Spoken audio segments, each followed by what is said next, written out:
H D. Kumaraswamy U turn ಅಲ್ಲ zebra cross ಹೊಡೆದ್ರ. ರಾಜಕೀಯದಲ್ಲಿ ಯಾರು ಶಾಶ್ವತ ಮಿತ್ರರಲ್ಲ ಅನ್ನೋ ಮಂತ್ರ. ರಾಜಕೀಯದಲ್ಲಿ ಯಾರು ಶಾಶ್ವತ ಮಿತ್ರರಲ್ಲ, ಯಾರು ಶತ್ರುಗಳಲ್ಲ. ಕೈ ಅಲ್ಪಸಂಖ್ಯಾತರ ಗೊಂದಲ ಸೂಕ್ಷ್ಮವಾಗಿ ಗಮನಿಸಿಲ್ಲ.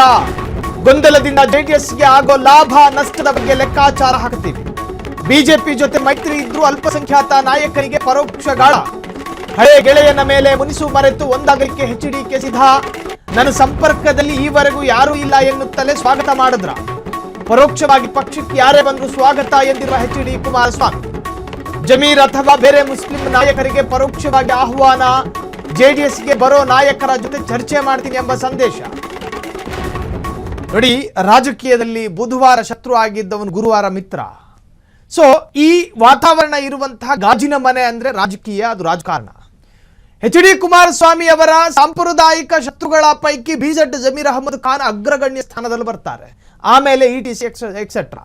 ಸೊ ಆ ನಾಯಕರಿಗೆ ಈಗ ಕಾಂಗ್ರೆಸ್ ಒಂದು ವೇಳೆ ಕಹಿ ಅನಿಸಿದ್ರೆ ಆ ನಾಯಕ ಬೇಕಾದ್ರೆ ಜೆಡಿಎಸ್ಗೂ ಬರ್ಬೋದು, ನಾವು ಕರ ತೆರೆದು ಸ್ವಾಗತ ಮಾಡ್ತೀವಿ. ಇದು ನೇರ ನುಡಿಯಲ್ಲಿ ಅವರು ಸ್ವಾಗತ ಮಾಡದಲೇ ಇದ್ರೂ ಕೂಡ ಎಲ್ಲೋ ಒಂದು ಕಡೆ ರಾಜಕೀಯ ಲಾಭದ ಲೆಕ್ಕಾಚಾರ ಹಾಕಿರ್ತಾರೆ.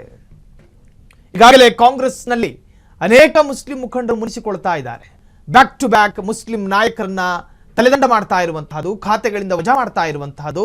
ಆ ಪೈಕಿ ಪೊಲಿಟಿಕಲ್ ಕಾರ್ಯದರ್ಶಿ ಆಗಿದ್ದಂತಹ ನಜೀರ್ ಅಹಮದ್, ಅದಾದ ನಂತರ ಜಬ್ಬಾರ್, ಹೀಗೆ ಒಂದೊಂದು ಘಟಕದ ಮಹಾನಾಯಕರುಗಳನ್ನೇ ಅಲ್ಲಿ ಯಾವುದೇ ರೀತಿಯ ಕರುಣೆ ಇಲ್ಲದೆ ನಿರ್ದಾಕ್ಷಿಣ್ಯವಾಗಿ ಅವರನ್ನು ವಜಾ ಮಾಡಲಾಗ್ತಾ ಇದೆ. ಈ ವಿಚಾರದಲ್ಲಿ ಒಂದು ಸಮುದಾಯ ಸಿಡಿದೇಳುತ್ತೆ. ಜೊತೆಗೆ ಅಲ್ಪಸಂಖ್ಯಾತ ಮಾಸ್ ಲೀಡರ್, ಕ್ಲಾಸ್ ಲೀಡರ್ ಅಂತ ಕರೆಸಿಕೊಳ್ಳುವವರು ಕೂಡ ಕಾಂಗ್ರೆಸ್ ವಿರುದ್ಧ ಧ್ವನಿ ಎತ್ತುತ್ತಾರೆ ಅಥವಾ ಬಂಡಾಯ ಹೇಳ್ತಾರೆ. ಇಂತಹ ಸಂದರ್ಭದಲ್ಲಿ ಮತ್ತೊಂದು ಪ್ರಾದೇಶಿಕ ಪಕ್ಷವಾಗಿರುವಂತಹ ಜೆಡಿಎಸ್ ಲಾಭವನ್ನೇ ಅಲ್ಲಿ ಲೆಕ್ಕಾಚಾರ ಹಾಕುತ್ತೆ. ವ್ಯಾವಹಾರಿಕವಾಗಿಯೇ ಯೋಚನೆಯನ್ನ ಮಾಡುತ್ತೆ. ಒಂದು ವೇಳೆ ಅವರು ನಿಂತುಕೊಂಡಿರುವ ಭೂಮಿ ಅವರಿಗೆ ಸರಿ ಅನ್ನಿಸದೇ ಇದ್ದರೆ ನಮ್ಮ ಭೂಮಿಗೆ ಬರಲಿ, ನಮ್ಮ ಹೊಲಕ್ಕೆ ಬರಲಿ, ನಾವು ಅವರನ್ನ ಮತ್ತೊಮ್ಮೆ ಬೆಳೆಸ್ತೀವಿ ಅನ್ನೋ ಅರ್ಥದಲ್ಲಿ ಮಾತನಾಡಿದ್ರು ಎಚ್.ಡಿ. ಕುಮಾರಸ್ವಾಮಿ.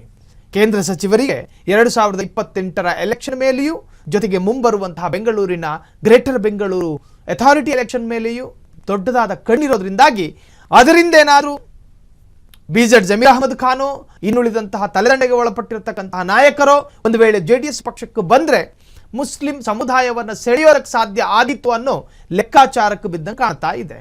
ಒಟ್ಟಾರೆ ರಾಜಕೀಯದಲ್ಲಿ ಯಾರು ಶತ್ರುಗಳಲ್ಲ, ಯಾರು ಮಿತ್ರರಲ್ಲ ಅನ್ನೋದು ನಿನ್ನೆ ಎಚ್.ಡಿ. ಕುಮಾರಸ್ವಾಮಿಯ ಪೊಲಿಟಿಕಲ್ ಸ್ಟೇಟ್ಮೆಂಟ್ನಿಂದ ವ್ಯಕ್ತವಾಗ್ತಾ ಇದೆ. ಕ್ಷಣ ಕ್ಷಣದ ಸುದ್ದಿಗಳಿಗಾಗಿ ಫ್ರೀಡಂ ಟಿವಿ ಸಬ್ಸ್ಕ್ರೈಬ್ ಮಾಡಿ, ಲೈಕ್ ಮಾಡಿ ಹಾಗೂ ಫಾಲೋ ಮಾಡಿ. ಹೊಸ ಸುದ್ದಿಗಳ ನೋಟಿಫಿಕೇಶನ್ಗಾಗಿ ಬೆಲ್ ಐಕಾನ್ ಮೇಲೆ ಕ್ಲಿಕ್ ಮಾಡಿ.